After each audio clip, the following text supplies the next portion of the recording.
courtesy we extend to visiting heads of state and government to have a banquet for them. The President made a very gracious speech, and President Putin, in turn, was very warm in his reply.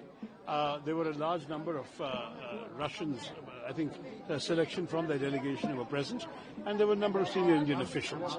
I don't want to get into controversies. I certainly do feel that in a democracy like ours, the opposition leaders could have been there. It would have been a nice thing. But nonetheless, I think I was there more in my capacity as chair of the Foreign Affairs Committee of Parliament.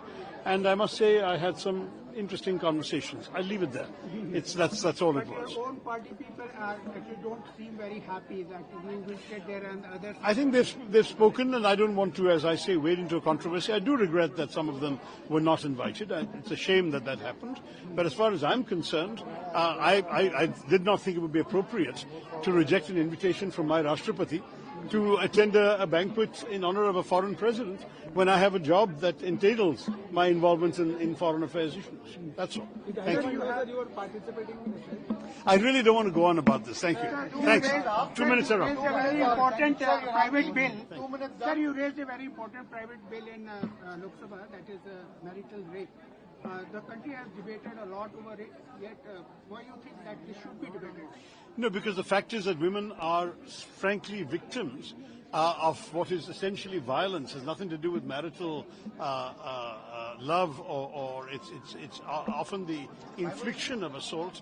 We've heard large numbers of cases of people who are living separately, husbands who have separated or even abandoned their wives, who can come back and rape them with impunity because the law means they cannot be punished.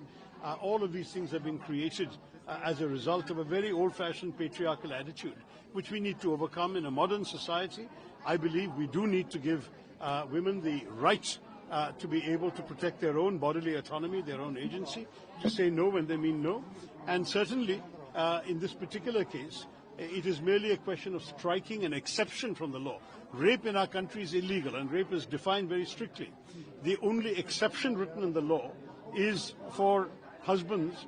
Until a divorce takes place, they are still husbands and they can do what they like. That has to stop. That exception should be removed.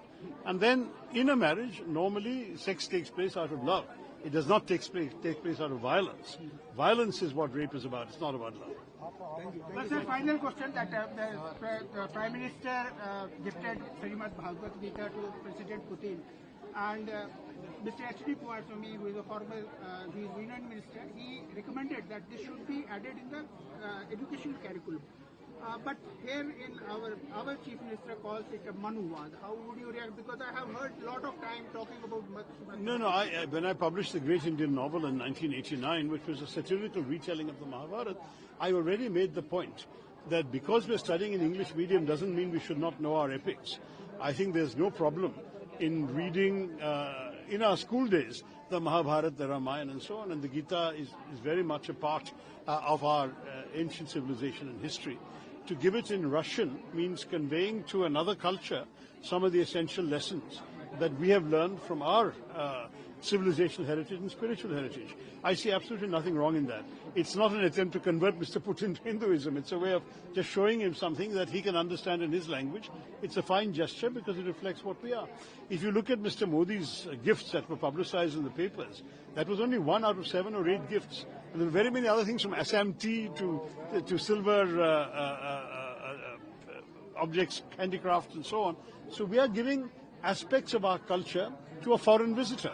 There's nothing wrong in that. But why there is criticism in their own country? I'm not criticizing, so why ask me? Mr. Sidrabhaya No, talked that- in the panel.